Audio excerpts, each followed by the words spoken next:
Jalanmu tak terselami oleh setiap hati kami. Namun satu hal ku percaya,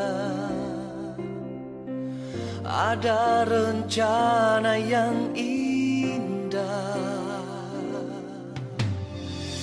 Tiada terduga kasih-Mu,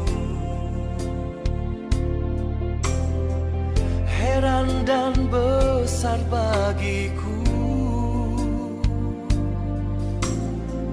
Arti kehadiran-Mu selalu nyata di dalam hidupku. Penyertaan-Mu sempurna, rancangan-Mu penuh damai, aman dan sejahtera.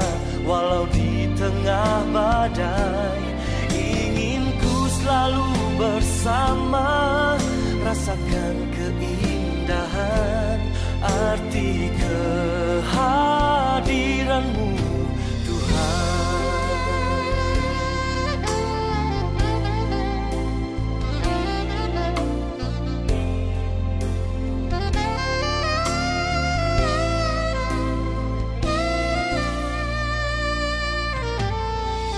Jalan-Mu tak terselami oleh setiap hati kami.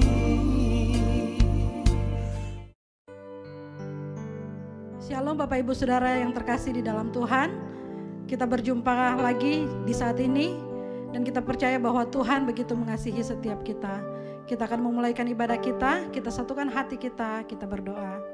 Terima kasih Tuhan Yesus buat segala kasih, buat segala kebaikan Tuhan yang Tuhan masih kasih buat kami sampai pada saat ini. Saat ini kami rindu untuk memuji memuliakan Engkau Tuhan. Biarlah Roh Kudus-Mu tercurah untuk setiap kami, dan biarlah sukacita penuh selalu kami beri hanya untuk hormat kemuliaan untuk-Mu Tuhan. Kami bersyukur, kami memulaikan ibadah kami di saat ini hanya di dalam nama Tuhan Yesus. Mari sama-sama dengan saya berkata, amin. Mari kita siapkan hati kita untuk menyembah Tuhan.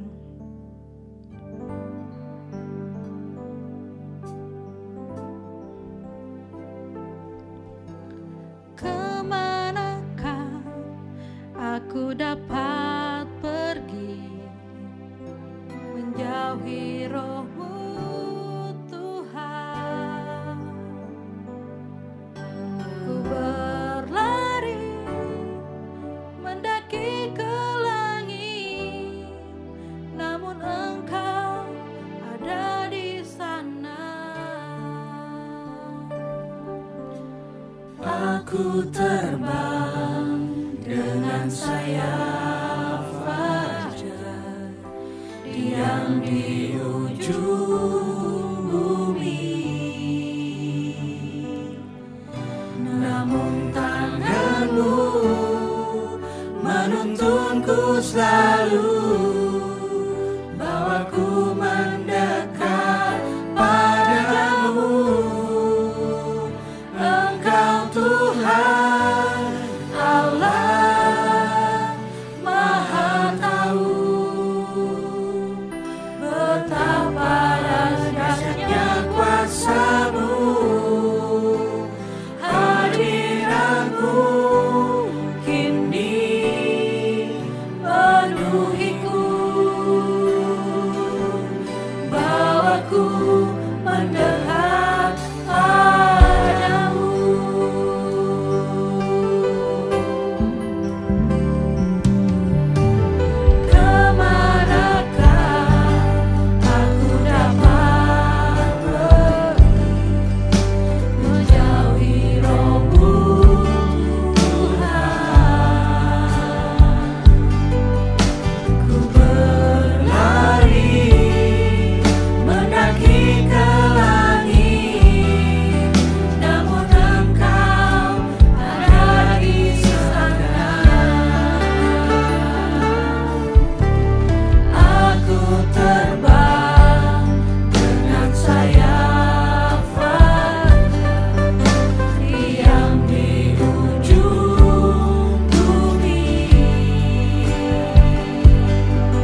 kekuatan yang mengajar dan menopang.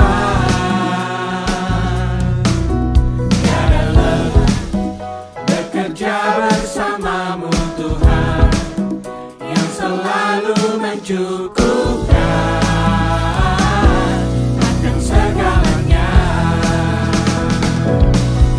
Katakan tanda bergelombang, timbullah tanda yang berlubang, menjadi siap dibantu di atas dasar iman.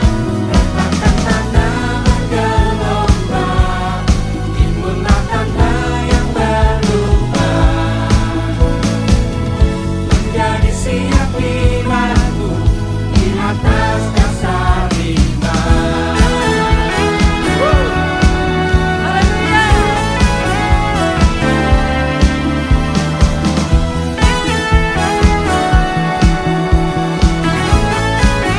Sama-sama katakan jangan lelah. Bekerja di ladangnya Tuhan, Roh Kudus yang beri kekuatan, yang mengajar dan menopang. Tiada lelah bekerja bersamamu Tuhan, yang selalu mencukupkan akan segalanya. Katakan tanda bergelombang, timbullah tanda yang berubah, menjadi siap dibantu di atas dasar iman. Katakan tanda bergelombang, timbullah tanda yang berubah, menjadi siap dibantu di atas dasar iman. Haleluya.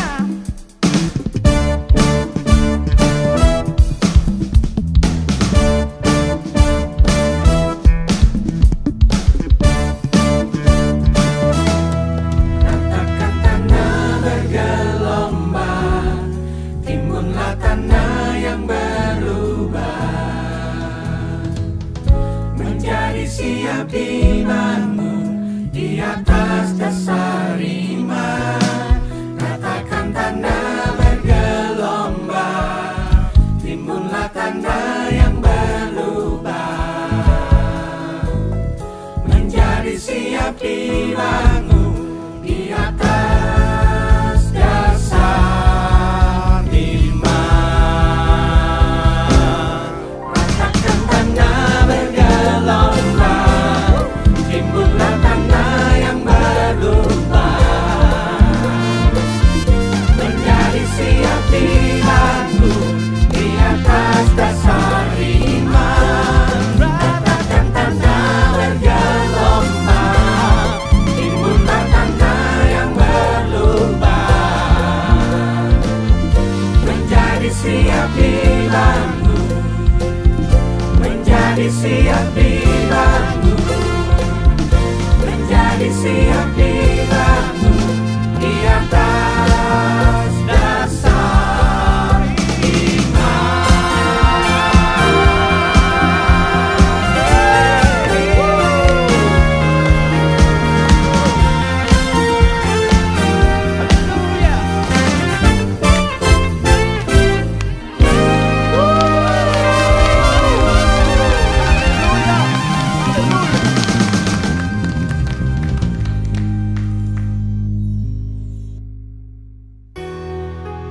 Kami percaya Tuhan bahwa Engkau begitu mengasihi dan menyayangi setiap kami Tuhan.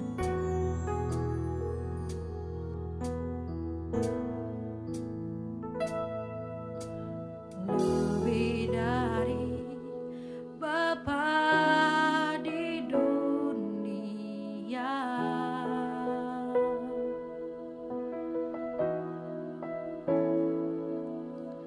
Kau menjaga hidupku ya Allah.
bahkan di saat ku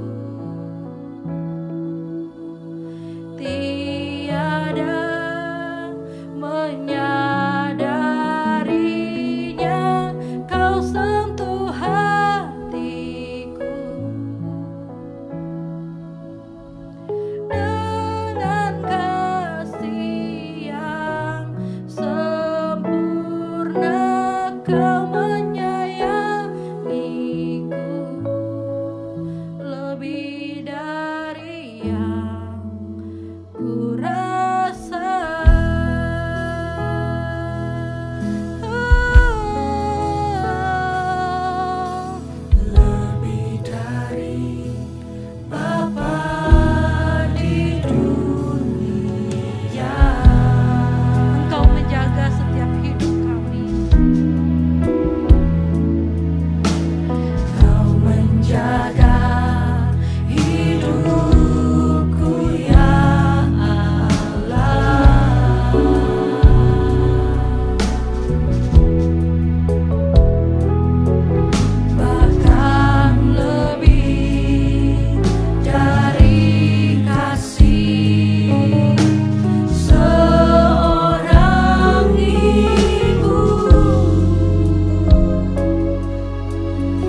Shalom saudaraku, senang kembali berjumpa dengan saudara.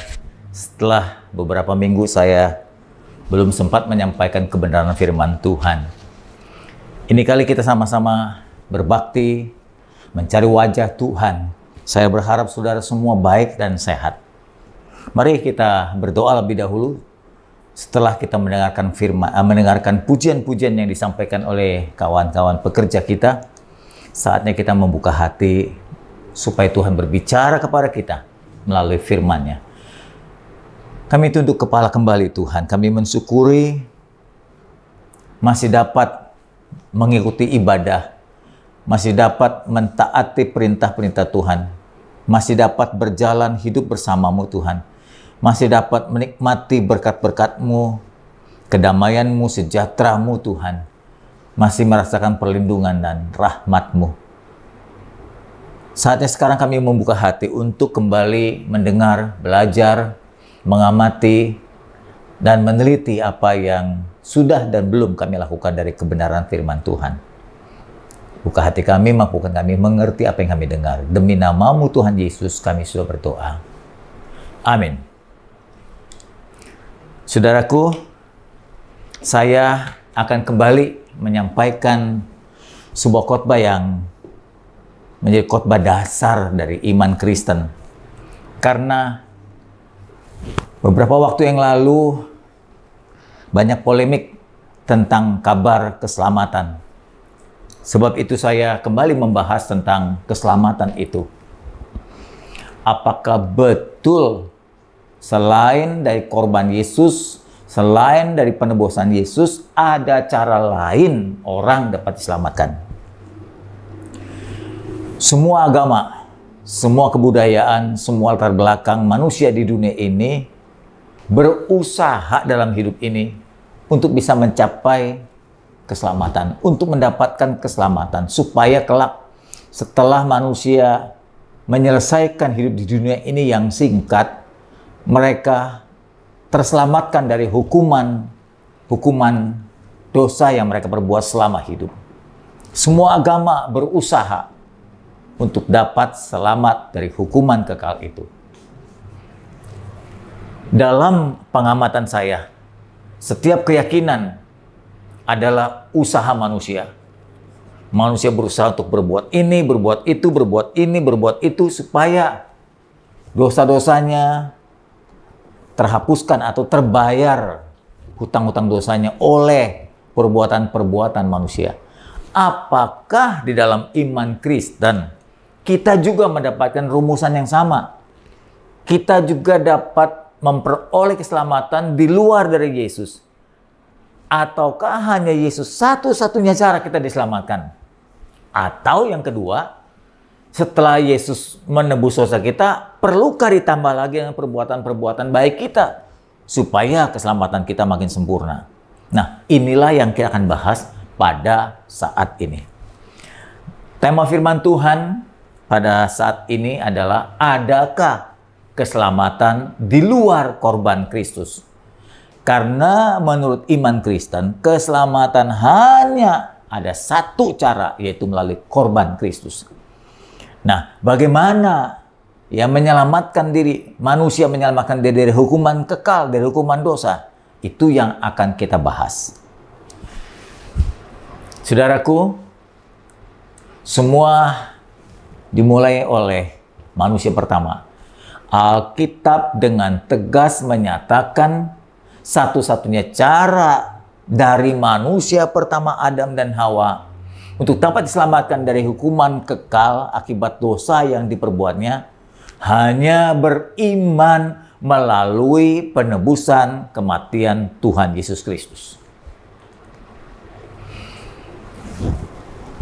Kalau kita bertanya, setelah kita membaca Alkitab, mengapa Tuhan Allah yang tidak terjangkau, Tuhan Allah yang tidak dapat terlihat, Tuhan Allah yang tidak bisa ditemui, harus turun ke dunia ini menjadi manusia dan juga harus mati disalibkan untuk kita orang-orang berdosa agar kita terlepas dari hukuman kekal? Nah, kita mulai dari awal supaya runut perjalanan ceritanya menjadi jelas. Kita mulai dari penciptaan Adam dan Hawa ketika ia jatuh dalam kesalahan. Tuhan Allah menciptakan manusia pertama, Adam dan Hawa, lalu memberikan tempat di Taman Eden dengan seluruh fasilitas kehidupan, sehingga Adam Hawa tidak kekurangan. Fasilitas itu sekaligus untuk menguji dan memperingatkan supaya Adam Hawa berada dalam ketaatan penuh atas perintah-perintah Tuhan. Kejadian pasal 2, 8, 9, ayat 15-17 berkata begini. Selanjutnya Tuhan Allah membuat Taman Eden. Sebelah timur disitulah ditempatkannya manusia yang dibentuknya itu. Lalu Tuhan Allah menumbuhkan berbagai-bagai pohon dari bumi ini yang menarik dan yang baik untuk dimakan buahnya oleh manusia. Ada pohon kehidupan di tengah-tengah taman itu, serta pohon pengetahuan baik dan pengetahuan yang jahat. Setahu saya, pohon kehidupan itu memberikan kehidupan kekal kalau dimakan terus-menerus, ya. Dan pohon pengetahuan yang baik dan jahat itu membuat manusia hidup tidak kekal atau mengalami kematian. Jadi manusia diberikan dua pilihan. Tuhan Allah mengambil manusia lalu menempatkannya di Taman Eden yang sudah diciptakan Tuhan itu, lalu untuk diusahakan dan dipeliharanya taman itu. Tuhan Allah memberi perintah kepada Adam dan Hawa. Semua pohon buah dalam taman ini boleh kau makan dengan bebas, dengan gratis. Tetapi ayat 17 dikatakan, pohon tentang pengetahuan baik dan jahat itu janganlah kau makan, sebab pada saat engkau memakannya, pastilah engkau mati. Sangat jelas sekali. Sangat jelas sekali.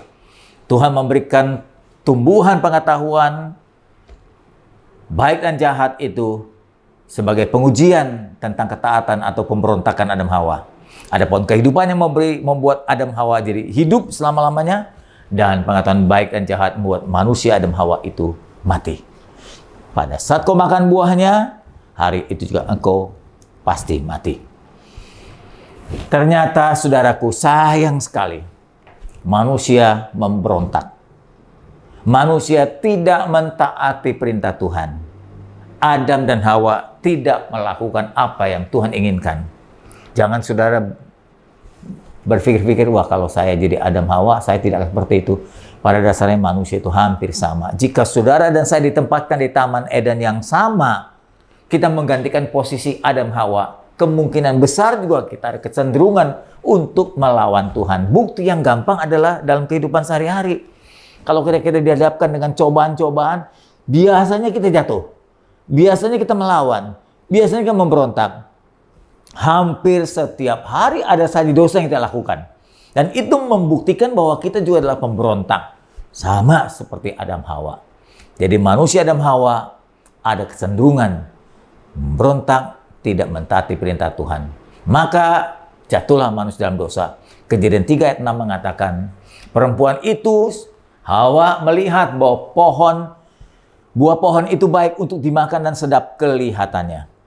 Lagi pula pohon itu menarik hati karena memberi pengertian. Lalu Hawa mengambil dari buahnya itu dan dimakannya, dan diberikan juga kepada Adam suaminya yang bersama-sama dengan dia, dan suaminya pun ikut memakannya. Ingat baik-baik, Adam Hawa itu bukan anak-anak. Adam Hawa itu sudah dewasa, sudah matang, dapat mempertimbangkan dengan baik. Tapi sayangnya mereka melanggar dan tidak mentaati perintah Allah. Akibat dari pelanggaran, akibat dari dosa dan pemberontakan itu, Kejadian 3 ayat 16 sampai 19 dikatakan, perempuan itu, kata firman Tuhan, akan bersusah payah waktu mengandung. Dibuat Tuhan sangat banyak. Dengan kesakitan dia akan melahirkan anaknya, namun dia akan birahi pada suaminya, dan dia akan berkuasa atasnya. Lalu firman-Nya juga datang kepada Adam, karena engkau mendengarkan perkataan istrimu dan memakan dari buah pohon yang telah kuperintahkan kepadamu, jangan makan daripadanya, maka terkutuklah tanah karena engkau, dan bersusah payah engkau mencari rezekimu sampai seumur hidupmu. Semak duri dan rumput duri akan dihasilkan bagimu, tumbuh-tumbuhan di padang menjadi makananmu. Dengan berpeluh dan berkeringat aku mencari makananmu sampai kau kembali lagi menjadi tanah. Karena dari situlah engkau diambil, sebab engkau itu debu, tanah, engkau akan kembali menjadi debu dan tanah. Dari tulisan Kejadian 3 tadi 16-19, maka saya menemukan akibat dosa manusia ditimpa berbagai penyakit. Wanita dan pria saling ingin menguasai. Makanya gak heran kalau suami istri itu suka ribut ya. Gak pernah ada yang mau kalah, semua mau menang. Tanah jadi terkutuk. Susah payah mencari rezeki. Begitulah ayat 17, 16. Ayat 18. Tanah harus diusahakan dengan kerja keras. Ayat 19. Hidup menjadi begitu susah sampai manusia kembali mati dan tubuhnya menjadi tanah. Itulah kurang lebih kutukan atau hukuman yang diterima oleh manusia pertama itu. Manusia dari keturunan Adam Hawa semua menjadi manusia berdosa. Sebab semua menurun, itu disebut dengan dosa warisan. Ada kecenderungan terus-menerus manusia ingin melawan Tuhan. Upahnya, upah dari hukuman dosa adalah maut. Kata maut itu bukan hanya mati jasmani, tapi juga mati sampai kepada kekekalan. Itu arti maut. Kejadian ayat pasal 2 ayat 17. Tetapi seperti apa yang dikatakan oleh firman Tuhan, pohon pengetahuan tentang yang baik dan jahat itu janganlah kau makan buahnya. Sebab pada hari engkau memakannya, pastilah engkau mati. Kalimat ini penting, saudara, dan saya pegang. Kalau engkau berbuat dosa, maka hukumannya adalah mati. Tidak kekal, tidak hidup. Kehidupan berhenti. Maka mau tidak mau, hukuman mati harus dibayar, Bapak Ibu. Harus dibayar. Bukan dengan perbuatan, bukan dengan kebaikan, tapi juga dengan kematian yang lain. Begitu kurang lebih. Roma pasal 6 ayat 23 diperjelas lagi. Upah dari dosa yang kita buat adalah maut. Tapi kasih karunia Tuhan adalah hidup yang kekal dalam Yesus Kristus Tuhan kita. Upah dari dosa sama seperti Kejadian 2 tadi. Jika kau makan buah itu, maka kau mati. Roma pasal 6 mengatakan dipertegas, upah dari perbuatan dosa tadi adalah maut. Tapi Tuhan memberikan keimbangan, kasih karunia. Kasih Tuhan ialah hidup yang kekal melalui korban Kristus Tuhan kita. Saudara, kematian itu sebetulnya ada 3 bagian. Ada 3 jenis. Akibat perbuatan dosa manusia, manusia pertama mengalami kematian rohani. Ketika Anda melihat Adam Hawa, ketika ia mengambil buah, memakannya tidak langsung mati. Tapi saat itu juga ia mati rohani. Maksudnya adalah ia terpisah dari Allah, Allah menjauhi manusia dari Taman Eden. Dan Adam Hawa diusir keluar dari taman itu, terpisahkan dari Allah. Itulah kematian pertama, kematian rohani. Kematian yang kedua adalah kematian jasmani. Setelah seorang mengalami kematian rohani, menyusul kematian jasmani, yaitu tubuh ini terpisah dari jiwa dan roh. Atau dengan kata lain, tubuh ini kehilangan kehidupannya, karena roh itu yang memberikan kehidupan. Terpisah sehingga manusia jadi mati jasmani, tubuhnya menjadi membusuk. Kematian yang ketiga adalah kematian kekal. Jiwa dan roh, ya setelah tubuh ini jadi tanah, dari debu, tubuh dan roh, dibawa ke akhirat dan menderita selama-lamanya dan api neraka. Itulah kematian kekal. Jadi ada 3 kematian. Kematian rohani terpisah dari Tuhan, kematian jasmani, tubuh terpisah dari roh, tubuh kembali jadi tanah dan hancur, kematian kekal, yaitu jiwa roh manusia menderita selama-lamanya dalam api neraka. Itulah upah yang ditanggung, yang diterima oleh manusia jika manusia tidak bisa menebus dosanya. Tapi Tuhan mengasihi kita. Tuhan mengasihi ciptaannya. Tuhan mengasihi kita sekalian. Sebab itu Tuhan turun. Yang tadinya Allah firman itu tidak bisa dijamah, tidak bisa ditemui, tidak bisa dipegang. Turun menemui manusia. Allah firman menjadi Yesus Kristus melalui rahim Maria. Jadi Tuhan itu tidak dilahirkan. Allah menjadi manusia. Kenapa harus menjadi manusia? Karena yang ditebus dosa manusia. Karena yang mau ditebus adalah manusia. Maka Tuhan menjadi manusia. Lalu mati mengerikan, menggantikan hukuman kita. Tadi sudah saya sebutkan, karena pemberontakan Adam mendatangkan kematian. Nah, kematian inilah yang mesti dibayar. Bukan dengan perbuatan. Ya, bukan dengan amal. Bukan mendirikan gereja, bukan membantu orang susah, bukan itu caranya menebus dosa. Harus ganti mati dengan mati. Nah, kematian Adam Hawa itu harus dibayar oleh kematian orang yang tidak berdosa. Kalau kematian orang berdosa diganti oleh orang berdosa, itu omong kosong. Nggak bakal terjadi, tidak ada gunanya, sia-sia. Jadi kematian manusia itu harus dibayar oleh kematian orang yang tak berdosa. Satu-satunya manusia yang tidak bisa berdosa, cuma Tuhan yang menjadi manusia. Maka itu Tuhan mengambil inisiatif ini. Tidak ada cara lain menemukan manusia yang tidak berdosa adalah dengan cara Tuhan menjadi manusia.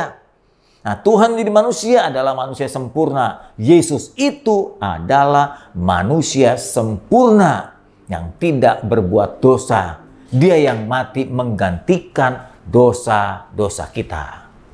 Jadi kematian Yesus itu menanggung kematian manusia. Dan kita sudah tahu tadi bahwa kematian manusia itu mengalami 3 jenis. Kematian yang pertama adalah kematian rohani. Dan Yesus tanggung dengan cara ketika ia disalibkan, dia sempat berkata sebelum dihembuskan nafas yang terakhir, Eloi atau Eli, Eli lama sabachthani. Dia berkata, Allahku, Allahku, mengapa engkau meninggalkan aku? Kita tahu Allah itu Tritunggal. Allah Firman dalam Yesus, Allah Bapa dan Allah Roh Kudus. Ketika Allah Firman dalam Yesus harus disalibkan, maka Allah Bapa meninggalkan Allah Firman itu di dalam Yesus.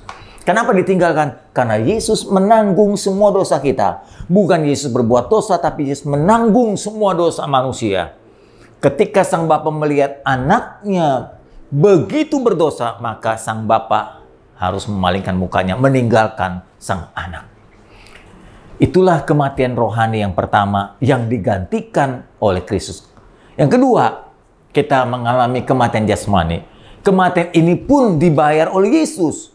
Waktu dia mati di kayu salib dan akhirnya dikuburkan, maka kematian kita telah digantikan oleh Kristus. Dalam Matius 27:50 mengatakan, Yesus berseru lagi dengan suara nyaring, lalu menyerahkan nyawanya. Tubuhnya ditinggalkan oleh nyawanya, tubuhnya ditinggalkan oleh jiwa dan rohnya. Nah, itulah kematian jasmani yang kedua yang dibayar oleh Yesus. Yang ketiga, kematian kekal. Yesus pun membayarnya. Setelah Yesus meninggal, masuk dikuburkan, maka Alkitab mengatakan dalam suratan Petrus pasal 3, sebab Yesus telah mati sekali untuk semua dosa kita. Yesus yang benar untuk orang-orang yang tidak benar, supaya ia membawa kita kepada Allah, jadi membuat kita berkenan. Ia yang telah dibunuh dalam keadaannya sebagai manusia, tapi yang telah dibangkitkan menurut roh, dan di dalam roh yang dahsyat itu, ia juga pergi ke dunia orang mati, memberitakan Injil, memproklamirkan kebebasan dalam dirinya, penebusannya kepada roh-roh yang di dalam penjara di dalam dunia orang mati itu. Ini pun sebagai tanda bahwa kematian ketiga, kematian kekal, telah dibayar oleh Kristus. Betapa hebatnya kematian Yesus itu, sehingga kematian Yesus menjadi satu-satunya cara untuk bisa menebus dan menyelamatkan kita dari hukuman kekal. Dari sini, saya menegaskan, tidak ada lagi cara lain untuk semua kita manusia dapat diselamatkan kecuali melalui percaya kepada Yesus yang telah membayar hukuman dosa kita dan menyelamatkan kita. Yesus telah menjadi Tuhan kita dan juru selamat bagi kita semua orang berdosa. Tidak ada cara lain, hanya melalui Yesus. Sesuai dengan tulisan Yohanes pasal 14 ayat 6 mengatakan, kata Yesus kepadanya, Akulah jalan, kebenaran dan hidup. Tak ada seorang pun sampai kepada Bapa di surga kalau tidak melalui aku. Tidak ada seorang yang berani dan bisa berkata seperti ini. Ini bukan kesombongan. Ini bukan kearoganan, tapi ini adalah kenyataan. Ini real, ini kebenaran. Yesus yang berkata, akulah jalan, karena dia Tuhan. Dan akulah kebenaran. Di dalam Tuhan tidak pernah ada kesalahan, kebenaran. Dan dalam Tuhan selalu ada kehidupan, tidak ada kematian. Maka dia bangkit.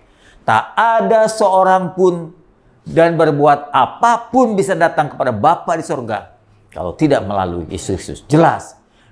Dipertegas oleh Kisah Rasul pasal 4. Ayat 12 mengatakan, dan keselamatan hasil penebusan tidak ada dalam siapapun juga. Siapapun juga. Nabi apapun juga. Selain di dalam Yesus Kristus. Di bawah kolong langit ini di bumi tidak ada nama lain yang diberikan kepada manusia, yang dianugerahkan kepada manusia. Dan oleh namanya itu, Yesus Kristus, kita dapat diselamatkan. Jadi sangat jelas sekali kalimat-kalimat ini. Kita tidak bisa menyaksikan, hanya satu-satunya cara orang diselamatkan dari hukuman dosa adalah melalui penebusan Yesus Kristus. Jadi sudah jelas ya saudara, saya lanjutkan. Kalau begitu, dapatkah manusia diselamatkan dengan perbuatan-perbuatan baiknya? Bisakah atau sempurnakah setelah kita percaya Yesus lalu kita berbuat baik supaya keselamatan yang sempurna? Tentu tidak seperti itu.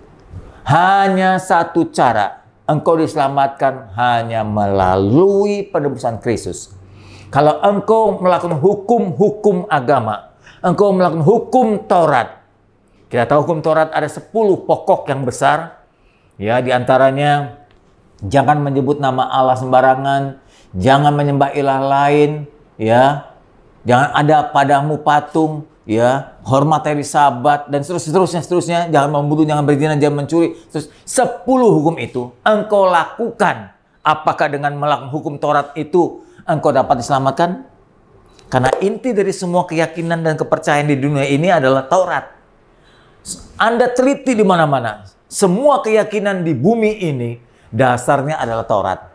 Dasarnya adalah Taurat. Yakobus pasal 2 ayat 10 menegaskan, barang siapa menuruti seluruh hukum Taurat itu, tapi mengabaikan atau lengah atau gagal satu bagian saja daripadanya, dari 10 itu, maka dia bersalah terhadap seluruh hukum Taurat itu. Kalau dalam bahasa saya bisa saya sederhanakan begini. Ada 10 hukum Taurat. 1, 2, 3, 4, 5, 6, 7, 8, 9. Kita dapat lakukan dengan baik. Yang ke-10 atau salah satu dari 10 hukum itu kita gagal, tidak sanggup kita lakukan. Kita melanggarnya, kita jatuh, ya, kita tidak taati. Maka 10 hukum itu atau yang 9 itu ikut gugur juga. Kita bersalah terhadap seluruhnya atau dengan kata lain gagal maning atau gugur semuanya. Jadi kalau salah satu hukum dari 10 hukum Taurat itu gagal kita penuhi, maka gugurlah seluruh hukum itu. Dengan kata lain, kita tidak mungkin bisa melakukan seluruh hukum Taurat dengan penuh. Contoh saja, mungkin saudara adalah orang baik, tidak pernah membunuh, tidak pernah mencuri, tidak pernah mengambil hak orang lain, beribadah dengan taat, menghormati ayah ibumu. Pada hari-hari Sabat engkau datang beribadah, engkau tidak pernah buat patung, tidak sembarangan menyebut nama Tuhan. Tapi, apakah engkau tidak pernah berdusta sejak kecil sampai dewasa sekarang? Engkau pasti bilang, oh pernah kepepet. Apa selama hidup engkau nggak pernah menyontek dulu di sekolah? Sepintar apapun engkau pernah melakukan itu.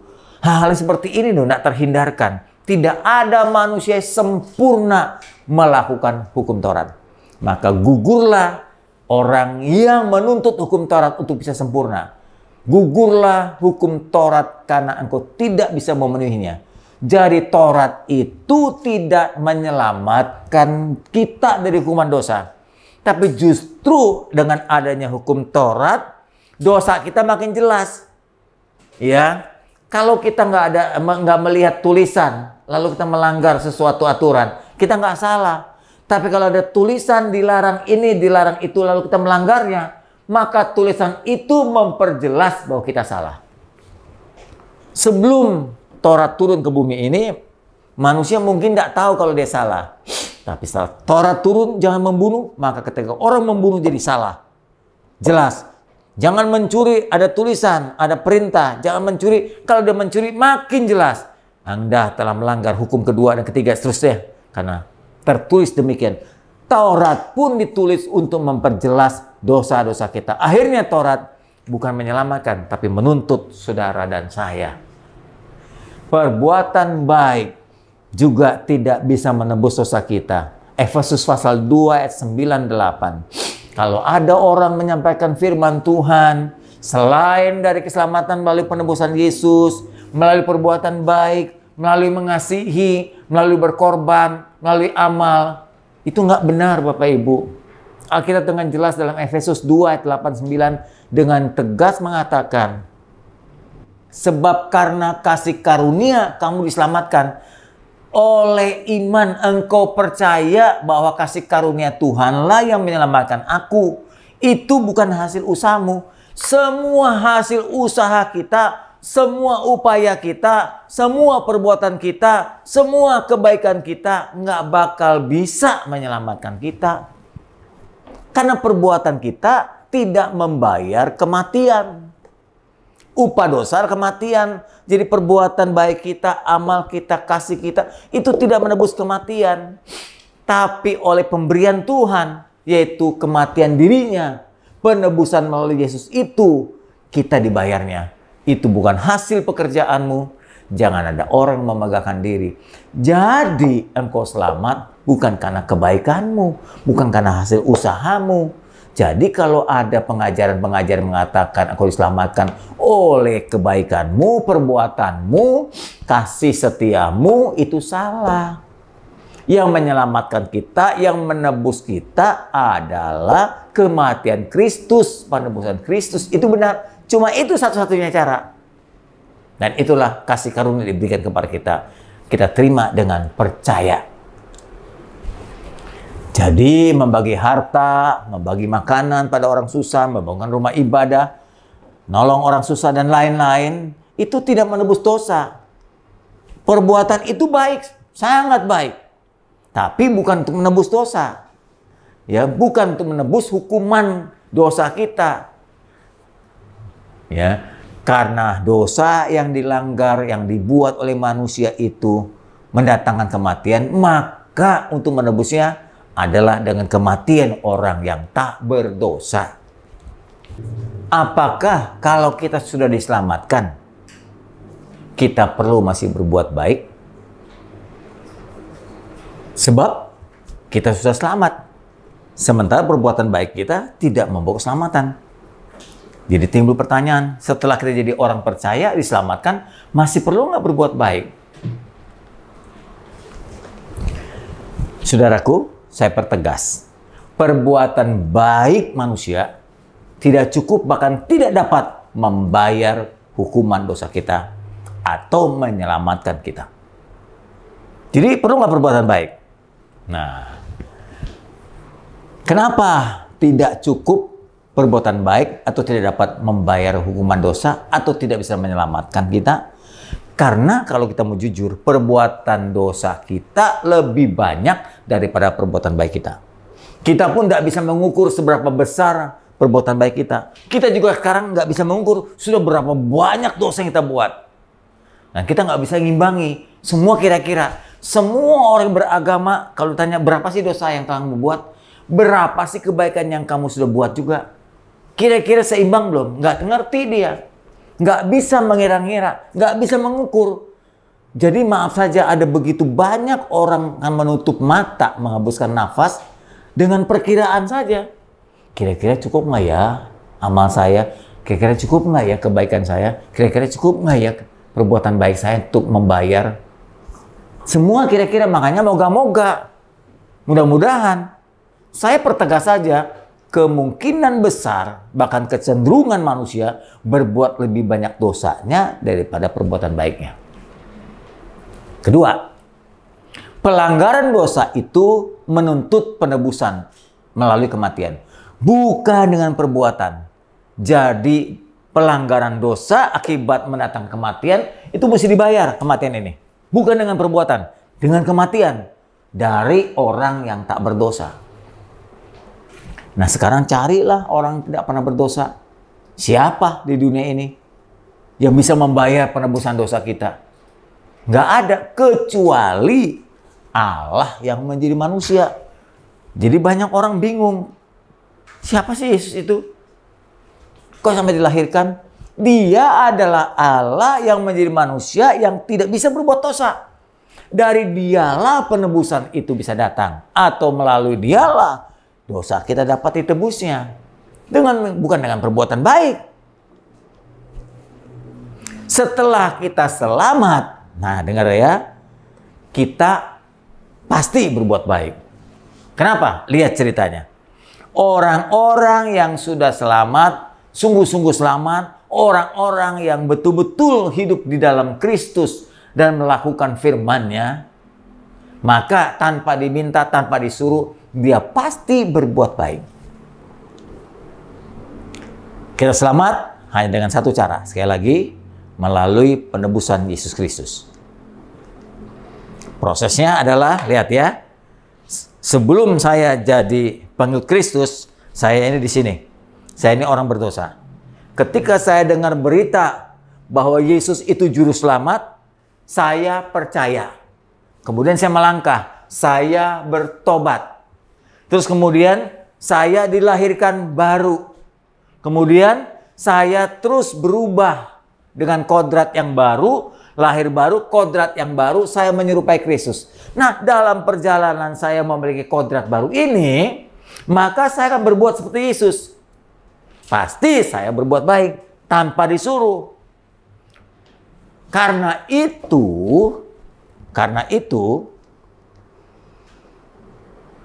ya, kodrat baru itu melahirkan buah. Ada buah kasih. Jadi bukan untuk menyelamatkan, lahir buah. Ada buah sukacita, ada buah damai, ada buah kesabaran, ada buah kemurahan, kebaikan, kesetiaan, lemah lembut, penguasaan diri, dan lain-lain.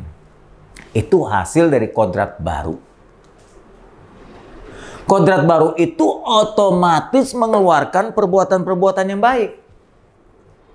Buah-buah yang manis dari kehidupan. Orang yang sudah diselamatkan, ya, saya yang sudah percaya Yesus dan sudah diselamatkan, maka saya mengenakan kodrat baru. Kodrat baru ini mengeluarkan perbuatan-perbuatan yang baik.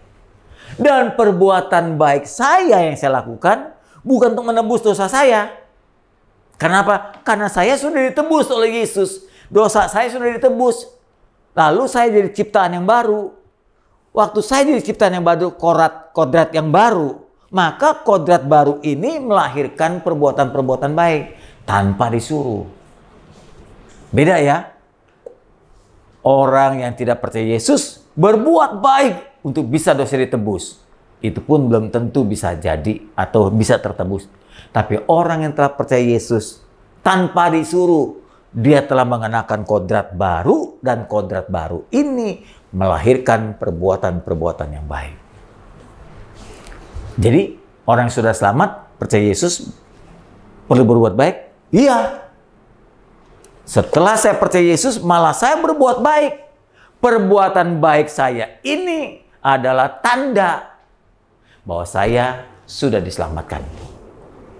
Justru karena saya sudah diselamatkan, saya tandanya adalah kodrat baru, punya kodrat baru yang bisa berbuat baik, kebaikan. Begitu saudara. Kebaikan-kebaikan yang saya buat ini bukan untuk menyelamatkan saya. Saya sudah diselamatkan oleh kematian Yesus. Kebaikan-kebaikan ini tanda saya sudah diselamatkan, memiliki kodrat baru seperti Kristus. Pertanyaannya, kalau saya sudah diselamatkan, sudah memiliki kodrat baru, masih bisa berbuat dosa nggak?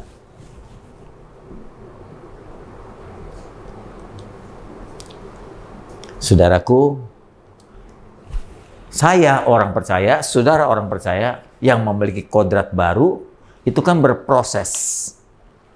Ya, namanya proses butuh waktu. Jadi sama seperti bayi kalau baru lahir, butuh proses. diberikan makan, dibimbing, dididik, dan seterusnya.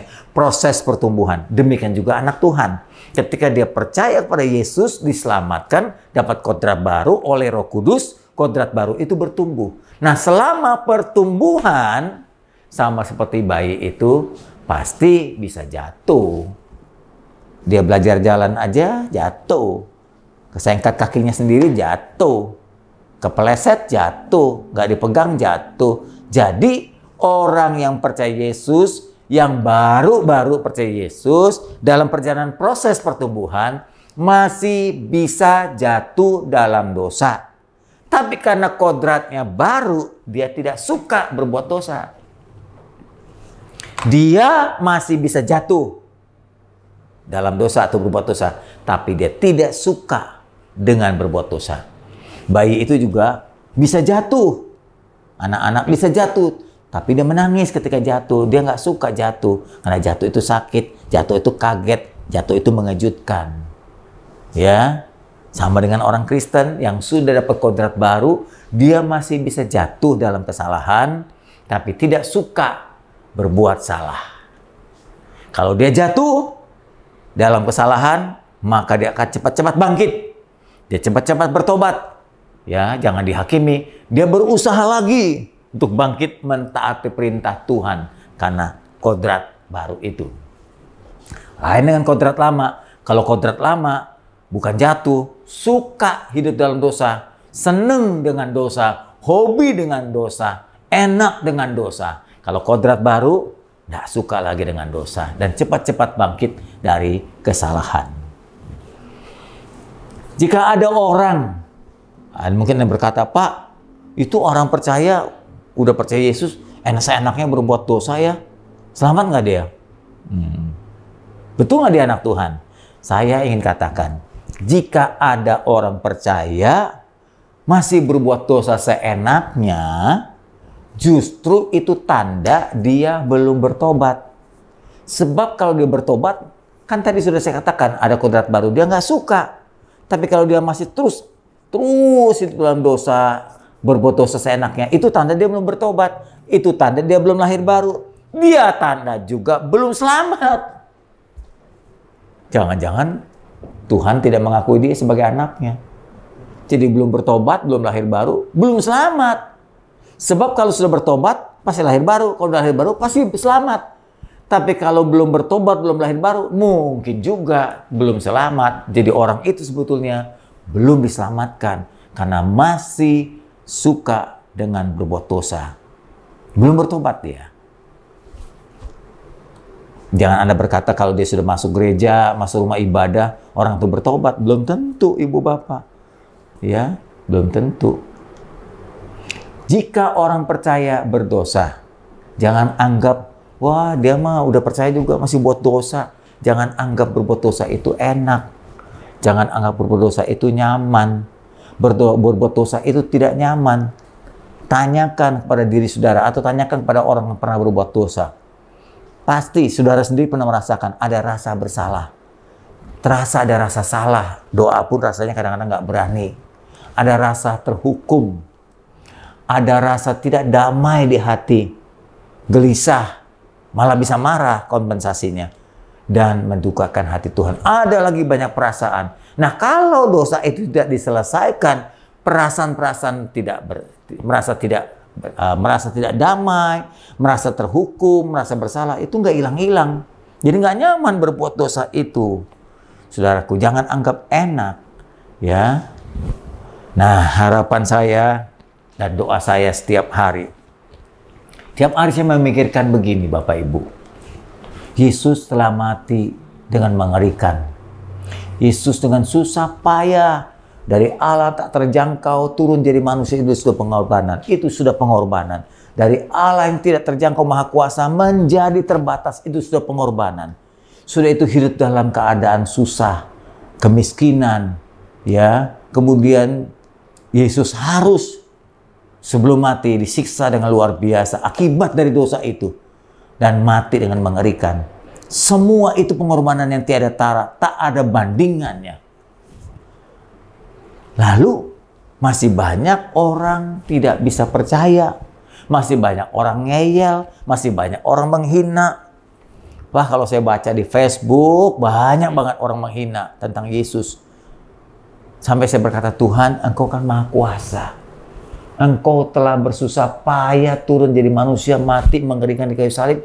Kenapa Engkau tidak mengubah hati setiap orang itu supaya tidak melawan-Mu, Tuhan? Supaya tidak binasa, Tuhan. Tiap hari kita melihat orang meninggal. Bahkan selama COVID 1 tahun ini, berlipat ganda orang meninggal. Pertanyaannya, orang-orang yang meninggal itu sudah diselamatkan atau belum?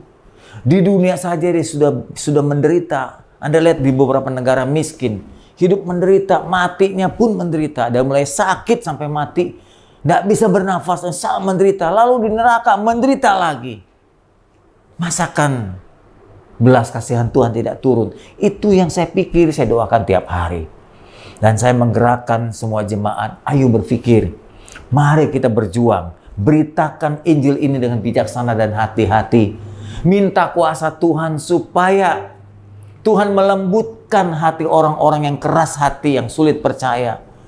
Tuhanlah yang membuat hati orang keras hati menjadi lunak. Yang membuat orang menolak menjadi menerima. Hanya kuasa Tuhan. Itu yang saya harapkan tiap hari dan berdoa. Saya berharap Jakarta ini atau penduduk Jakarta ini dapat diselamatkan. Bangsa Indonesia ini dapat diselamatkan. Saya berdoa supaya terjadi pertobatan massal di tengah bangsa yang Kau cintai ini, Tuhan. Manusia ini ciptaan Tuhan. Dan Tuhan telah mati dengan mengerikan untuk manusia yang diciptakan yang dikasih ini. Kenapa masih banyak orang mati tanpa diselamatkan? Tanpa percaya Yesus. Saya berharap dan berdoa supaya pengorbanan Yesus tidak menjadi sia-sia.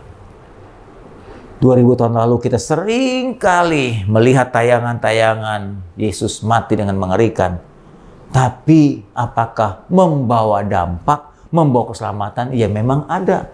Dibanding dengan begitu banyak orang yang meninggal, banyak yang belum percaya kepada pengorbanan Kristus. Saya merasa seakan-akan kematian Yesus, pengorbanan Yesus jadi sia-sia. Lalu manusia berusaha dengan cara sendiri. Padahal udah ada satu cara yang paling jitu menyelamatkan manusia, yaitu kematian Yesus. Manusia masih mencari dengan cara lain. Manusia berusaha menyelamatkan dirinya. Dengan berbuat amal, dengan berbuat baik, dengan beribadah, dengan berbuat ini, berbuat itu, dengan susah payah. Saya khawatir semua upaya manusia itu jadi sia-sia. Saya berdoa, Tuhan jangan sia-siakan usaha manusia yang mencari keselamatan. Kiranya menemukan Engkau sebagai juru selamat. Jangan sampai nanti menjadi penyesalan. Setelah manusia itu meninggal dunia, tidak bisa balik lagi. Tidak bisa kembali lagi ke dunia ini. Tinggal penyesalan. Seperti yang terjadi dalam Lukas pasal 16. Ada cerita orang kaya dan orang miskin bernama Lazarus. Orang kaya itu menyesal seumur-umur. Tertulis dalam Lukas 16 ayat 22-28. Saya bacakan buat saudara. Mari kita pelajari pengalaman ini. Kemudian matilah orang miskin itu Lazarus. Lalu dibawa malaikat ke pangkuan Abraham. Orang kaya itu juga mati lalu dikuburkan. Dan sementara orang kaya itu jiwanya, rohnya, nyawanya menderita sengsara di alam maut. Ia memandang ke atas dan dari jauh dilihatnya Abraham dan Lazarus duduk di pangkuannya. Dan orang kaya itu berseru, katanya, Bapak Abraham, kasihani aku Bapak Abraham, suruh Lazarus itu supaya ia mencelupkan ujung jarinya ke dalam air. Ke dalam air ini. Ya jarinya saja ke dalam air. Lalu cipratkan ke lidahku sebab aku sangat kesakitan dalam menyalapi ini. Bayangkan saudara, setiap orang yang telah meninggal akan menderita seperti itu. Lidahnya panas terbakar. Harapkan setetes air saja begitu susahnya. Begitu susahnya. Jangan sampai menyesal Bapak Ibu. Kalau telah masuk ke alam maut, penderitaan seumur-umur tidak ada batasnya. Dan tidak bisa diminta ulang. Tak bisa dikembalikan ke dunia ini. Menyesal seumur-umur seperti orang kaya ini. Lalu selanjutnya. Tapi Abraham berkata, anak, ingatlah bahwa engkau waktu di dunia ini telah menerima segala yang baik, yang enak-enak. Sedangkan Lazarus yang buruk. Sekarang Lazarus karena dia percaya dan bertobat mendapat penghiburan dari penderitaannya. Selain daripada engkau dan aku, engkau dan kami, engkau yang di neraka, kami di Firdaus, terbentang jurang yang tak bisa diseberangi. Kirim apapun percuma. Di alam barzah dari Firdaus sorga saja tidak bisa kirim minuman, makanan ke neraka. Apalagi dari bumi ini. Saudara-saudara yang punya family tidak bisa kirim makanan kepada orang tuamu di seberang sana. Sesama di alam barzah saja tidak bisa kirim minuman. Apalagi dari bumi. Yang dari bumi mau kirim apa? Pakai ojol, pakai Grab, pakai Shopee. Kemana alamat yang dituju? Ya, jadi jangan bakar ini, bakar itu, kirim ini, kirim itu. Nggak bakal sampai. Firman Tuhan katakan ada bentangan jurang yang nggak bisa dilewati. Kendaraan apapun tidak bisa melewati jurang itu. Dan itu yang memisahkan sorga dan neraka. Sehingga mereka yang mau pergi dari tempatmu di neraka ataupun mau datang dari sini kepada kamu sekalian tidak bisa nyebrang. Lalu ayat 27, akhirnya orang kaya itu pasrah dan meminta permintaan terakhir. Dia berkata begini, okelah Bapak Abraham, aku sudah terlanjur ada di neraka ini. Katanya orang itu, kalau demikian aku minta kepadamu Bapak Abraham, supaya engkau kirim Lazarus itu sebagai saksi yang pernah ke surga dan neraka, melihat surga ada, neraka ada. Suruh dia ke rumah ayahku. Di rumah ayahku masih ada 5 saudaraku, 5 saudara. Ayah ibu 2, jadi ada 7 orang yang belum percaya Yesus. Peringatkan mereka dengan sungguh-sungguh. Agar mereka jangan sampai masuk ke dalam tempat penderitaan ini, nama di alam maut. Orang kaya ini yang telah masuk alam neraka memberi kesaksian kepada kita sekalian Bapak Ibu yang mendengar firman hari ini. Dengar baik-baik, jangan sampai menyesal nanti. Tak akan bisa kembali lagi. Memang penyesalan selalu datang di akhir. Jangan kita buat penyesalan seperti itu. Saya tanya saudara-saudara, di rumahmu itu, di rumahmu ini yang sedang dengar khotbah, ada berapa banyak orang yang belum percaya Yesus, yang dosanya belum ditebus, yang hukumannya belum dibayar oleh kematian Yesus. Peringatkan dia dengan sungguh-sungguh sebelum dihembuskan nafas terakhir. Belajar dari penderitaan orang kaya ini. Ini adalah pelajaran pengalaman yang sangat baik. Kalau begitu, apa yang harus kita buat? Ayo, lakukan perintah Tuhan. Apa perintahnya? Kematian Yesus di kayu salib itu bukan semata-mata sebuah cerita, sebuah legenda, ya, sebuah sejarah, tapi punya tujuan mulia supaya kita beritakan kematian itu sebagai jalan satu-satunya penebusan dari seluruh hukuman dosa kita. Tuhan memberikan perintah dalam Matius 28, 19, 20. Karena itu pergi. Jangan cuma diam di rumah. Di sekitarmu banyak orang belum percaya Tuhan. Di sekitarmu masih banyak orang belum percaya Yesus. Jadikan mereka bangsa, semua orang. Jadi murid Tuhan, percaya Yesus. Baptiskan mereka dalam gereja Tuhan. Dalam nama Bapa, Anak, dan Roh Kudus. Lalu ajar mereka, bimbing mereka dengan firman kebenaran yang diperintahkan Tuhan kepada kita sekalian. Dan Tuhan akan menyertai engkau. Tuhan menyertaimu selama-lamanya. Sampai hari kiamat nanti berakhir tugasmu. Itu perintah Tuhan. Mari semua yang mendengar firman Tuhan hari ini. Mulailah dari rumahmu. Masih berapa banyak orang yang belum percaya Yesus. Buat mereka percaya. Beritakan kabar baik dengan lemah lembut. Dengan sabar sambil didoakan tiap hari.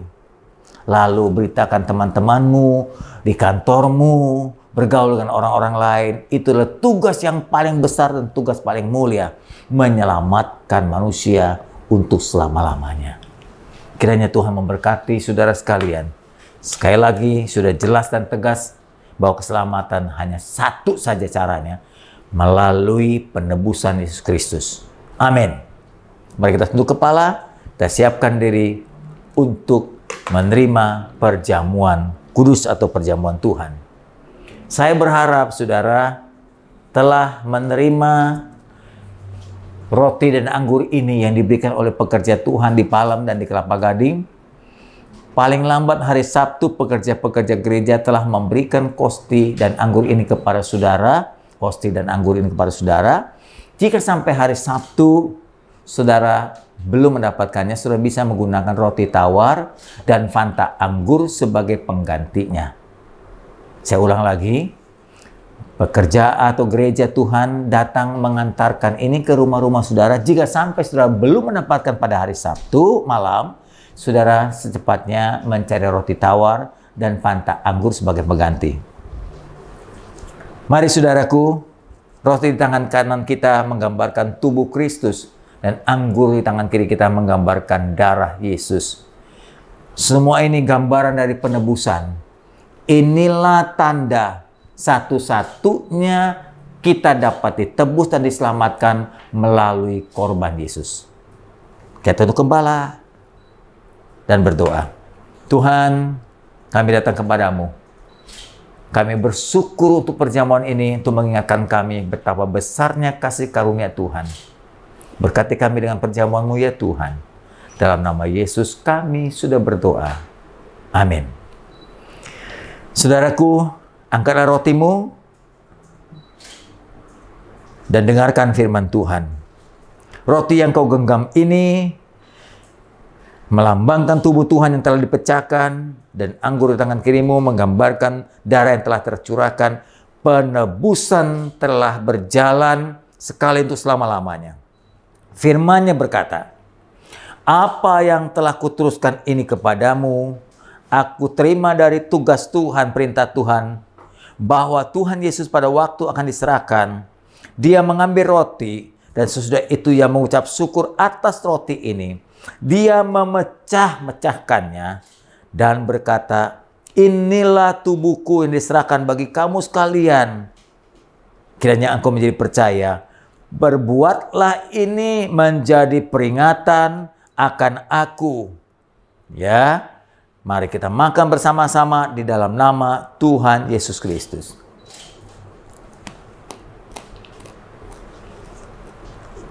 Lalu genggam anggur dan pindahkan di tangan kanan saudara sekalian. Dengarkan firman Tuhan kembali. Firman-Nya berkata, demikian juga Yesus mengambil cawan setelah makan roti dan berkata, cawan ini adalah perjanjian yang telah dimeteraikan oleh darah Tuhan. Lakukanlah ini tiap kali kamu meminumnya untuk mengingat pengorbanan dan penebusan Kristus. Sebab tiap kali kamu makan roti dan minum cawan ini, kamu memberitakan, mengumumkan penebusan melalui kematian Yesus sekarang sampai selama-lamanya. Amin. Mari kita minum bersama.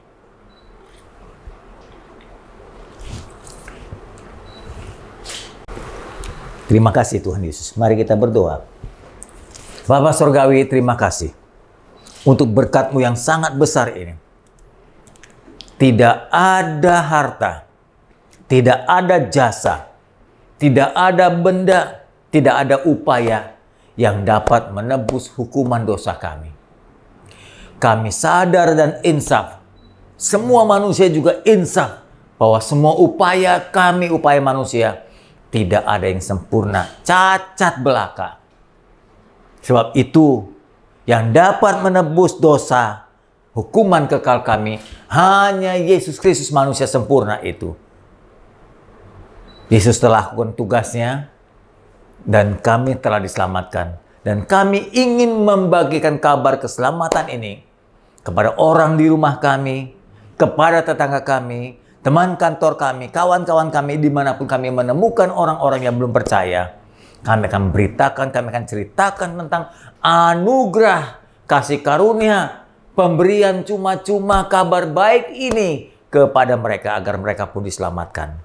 Dalam nama Yesus kami sudah berdoa.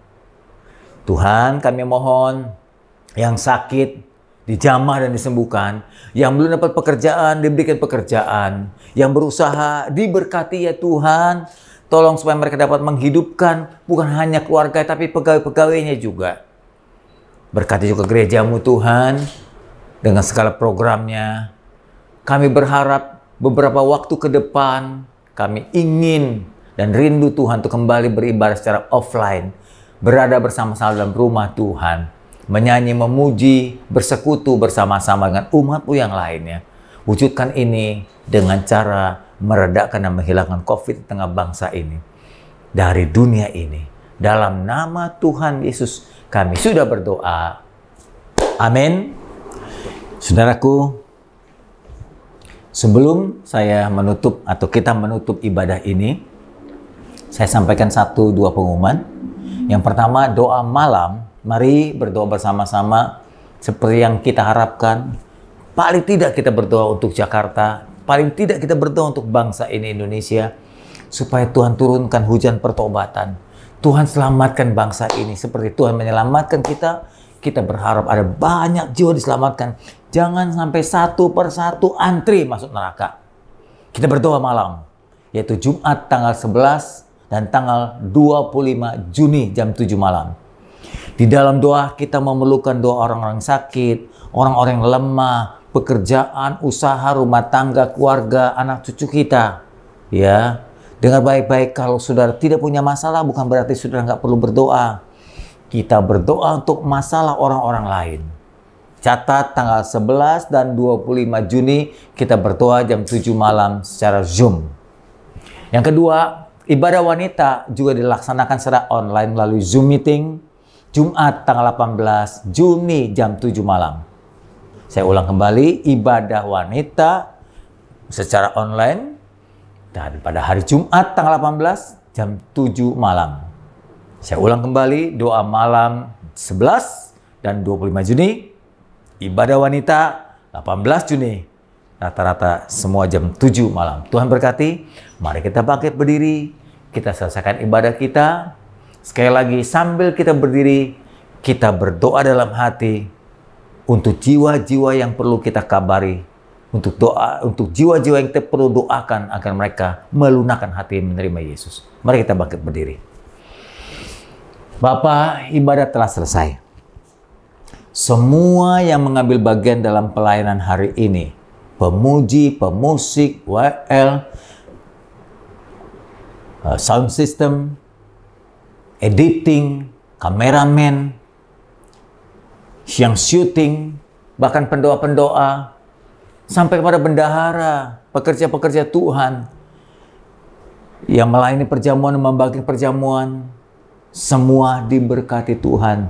Jerih lelah kami telah kami lakukan tiap-tiap minggu, tak henti-hentinya. Bahkan sudah 1 tahun lebih di masa pandemi ini kami dengan setia melakukan tugas kami. Berkati Tuhan jerilah kami, supaya Tuhan dimuliakan dan jiwa-jiwa diselamatkan. Kami berdoa terus Tuhan untuk keselamatan orang-orang yang belum percaya. Sebab tidak ada keselamatan karena kami tahu betul tidak ada keselamatan lagi kecuali dalam Yesus.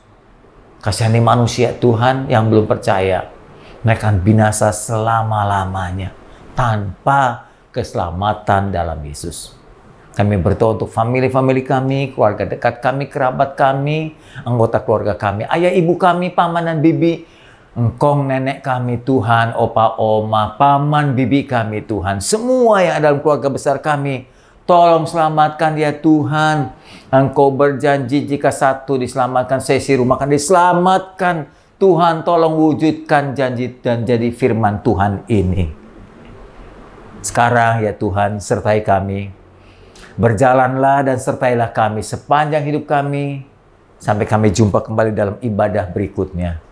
Kiranya, mari kita angkat tangan saudaraku. Kasih Bapa yang baka, kasih Bapa yang tak pernah berubah, cinta Yesus yang sejati, kekuatan dari Roh Kudus, ada selalu bersama kami, Allah Tritunggal, Allah yang maha besar, maha kasih, maha setia, berjalan bersama kami sekarang dan sampai selama-lamanya. Amin. Selamat hari Minggu, saudara. Tuhan memberkati saudara sekalian. Penyertaanmu sempurna, rancanganmu damai, aman dan sejahtera, walau di tengah badai. Ingin ku selalu bersama, rasakan keindahan, arti